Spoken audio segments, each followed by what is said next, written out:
সম্মানিত দর্শক শ্রোতা, আজকে আমরা ইসলামের পঞ্চম স্তম্ভের মধ্যে অন্যতম হচ্ছে যাকাত। যাকাতের প্রয়োজনীয় মাসলা মাসাইল নিয়ে আজকে আলোচনা করব।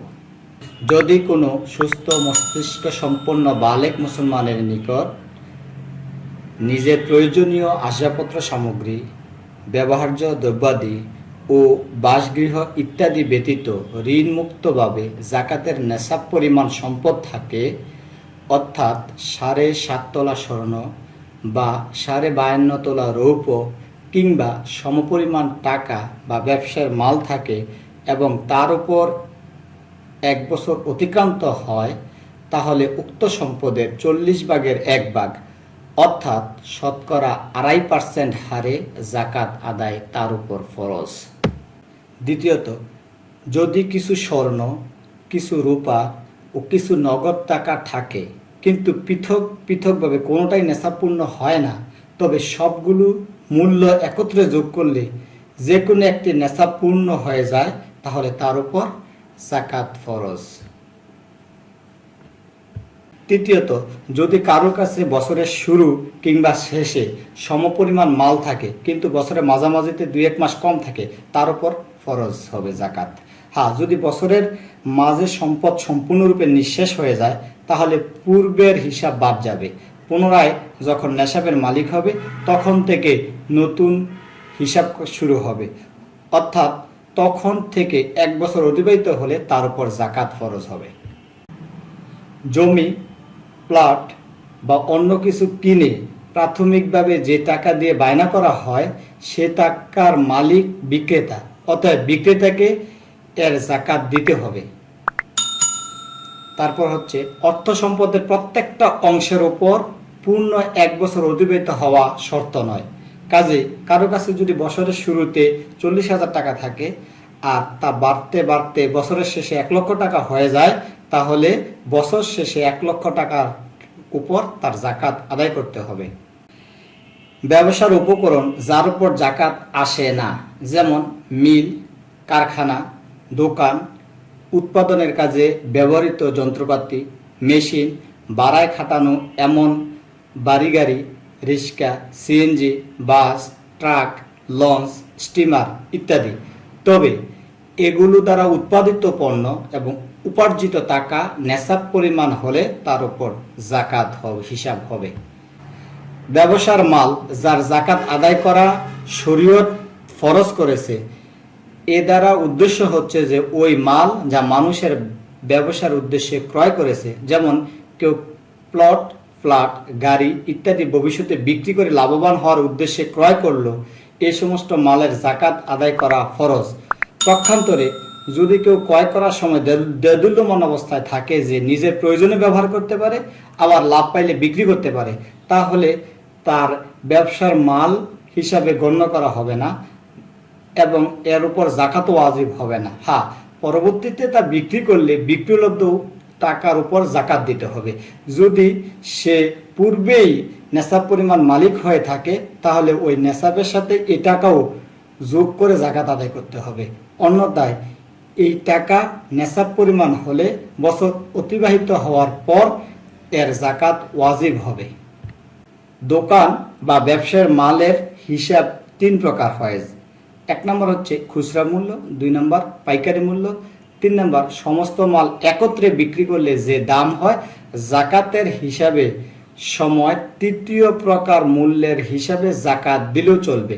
তবে সতর্কতামূলক 2য় প্রকার অর্থাৎ পাইকারি মূল্যের উপর যাকাত দেওয়া উত্তম। বিক্রিত পণ্যের বকেয়া টাকা হস্তগত হওয়ার পর পেছনের বছরগুলোতে যাকাতও একত্রে আদায় করতে হবে। আর যদি বকেয়া টাকা বা ঋণ ফেরত পাওয়ার আশা না থাকে, তাহলে যাকাত দিতে হবে না, তবে পেলে বিগত সকল বছরের যাকাত দিতে হবে। স্বর্ণ ও রূপার উপর সর্বাবস্থায় যাকাত আসে, চাই তা অলংকার আকারে থাকুক কিংবা কাঁচা টুকরা আকারে, ব্যবহৃত হোক কিংবা বাক্সে সংরক্ষিত থাকুক, অথবা কাপড়ে, টুপিতে, চশমা, গড়িতে কারুকার্য রূপে ব্যবহার থাকুক, সর্বাবস্থায় যাকাত আদায় করা ফরজ। মহিলাদের মালিকানায় যে স্বর্ণ বা রূপার অলংকার থাকে, এগুলো নেশাব পরিমাণ হলে এগুলো যাকাত দেওয়া তাদের উপর ফরজ। নগদ টাকা না থাকলে এগুলো বিক্রি করে হলেও জাকাত আদায় করতে হবে। আর স্বামী যদি স্ত্রীর অনুমতি নিয়ে জাকাত আদায় করে দেয় তাহলেও জাকাত আদায় হয়ে যাবে। উল্লেখ্য, অলংকার যদি স্বামীর মালিকানায় থাকে আর স্ত্রীকে ব্যবহারের জন্য দেয় তাহলে সে অলংকারের জাকাত স্বামীকেই আদায় করতে হবে।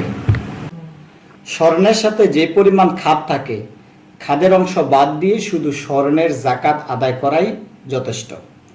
প্রভিডেন্ট ফান্ডের টাকা হাতে আসার পর 1 বছর অতিবাহিত হলে জাকাত ফরজ হবে, কিন্তু যে টাকাটা চাকরিজীবীর হাতে আসার পর স্বেচ্ছায় ওই ফান্ডে বা অন্য কোনো কোম্পানির নিকট হস্তান্তর করে তার জাকাত প্রতি বছর আদায় করতে হবে।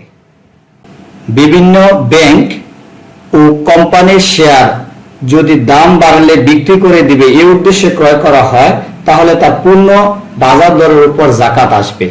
আর যদি কোম্পানি হতে বাৎসরিক লাভ কামানোর উদ্দেশ্যে ক্রয় করা হয় তাহলে কোম্পানি যে পরিমাণ সম্পদ জাকাতযোগ্য অর্থাৎ ব্যালেন্স শিটের সাহায্যে বের করা যাবে, যা শেয়ারের প্রতি তার আনুপাতিক হারে শুধুমাত্র সেই পরিমাণ সম্পদের জন্য জাকাত দিতে হবে। তবে যদি জাকাতযোগ্য সম্পদের পরিমাণ জানা সম্ভব না হয় তাহলে সতর্কতামূলক শেয়ারের পূর্ণ বাজার মূল্যের জাকাত দেওয়া চাই।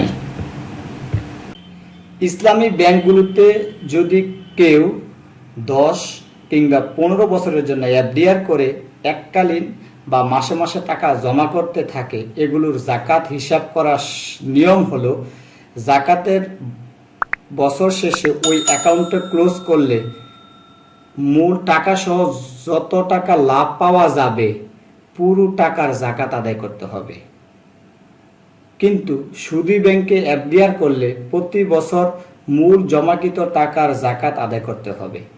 যদি প্রতি বছর জাকাত আদায় না করে তাহলে মেয়াদ শেষে টাকা উত্তোলন করলে একসাথে পেছনের সকল বছরের মূল টাকার জাকাত আদায় করতে হবে আর সুদের অংশ পুরোটাই সাদকা করে দিতে হবে।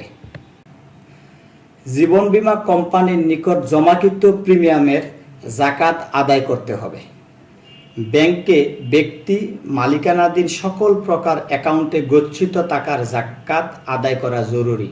তদ্রূপ বিভিন্ন সমিতি, সমবায় ও সোসাইটির মধ্যে সদস্যগণ মুজারা হিসাবে যেই টাকা বিনিয়োগ করে থাকে সেগুলো নেশাব পরিমাণ হলে বা অন্য মালের সাথে মিল ব্যাংকের অ্যাকাউন্টে বা অন্য কোথাও গচ্ছিত টাকা তেমনিভাবে যে কোনো জাকাতযোগ্য সম্পদ যদি বন্ধক রাখা হয় তাহলে তার জাকাত আদায় করা লাগবে না।